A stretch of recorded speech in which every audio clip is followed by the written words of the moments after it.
চায়নাতে কিছু লোক ঘুমানোর আগে ড্রাগনের উপরে 3টা মেটাল বল রেখে দিত। এটার উপর একটা আগরবাতি রেখে দিত।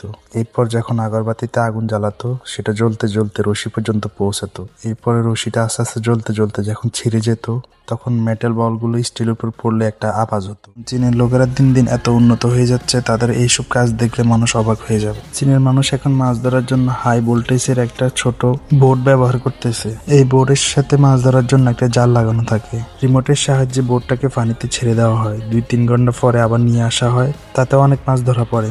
এই সুন্দর ছবিটার জন্য লাইক। এই ভিডিওটা একটু দেখুন, একজন অসহায় মানুষের সাথে কিভাবে মজা করতেছে। যারা অসহায় লোকদের সাথে মজা করে আল্লাহ তাআলা তাদেরকে পছন্দ করেন না।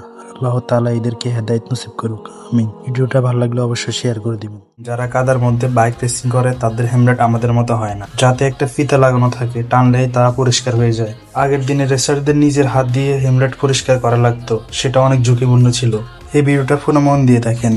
পুরো বাইকটাই নোংরা কিন্তু হেলমেটের সামনের কিনারটা পরিষ্কার। এই ছবিটার জন্য কিছু লোক আছে হাঙ্গর মাছকে ইনজেকশন দিয়ে আবার নদীতে ছেড়ে দেয়। আসলে আমরা যেটাকে ইনজেকশন ভাবতেছি সেটা কিন্তু ইনজেকশন নয়, আসলে এটা একটা ট্র্যাকার। হাঙ্গর মাছের ভিতরে দিয়ে মানুষ জানতে চায় হাঙ্গর মাছ কোথায় কোথায় পানিতে ঘুরে। নাম্বার 2, এই মানুষগুলো কিছু খাদ্য পানিতে নিয়ে যাওয়ার সময় কিছু মাছ তাদেরকে ঘিরে ধরে, সেখানে থাকা প্রত্যেক মাছগুলো এই খাবারগুলো খেতে থাকে। এই সুন্দর ছবিটার জন্য লাইক, সাবস্ক্রাইব।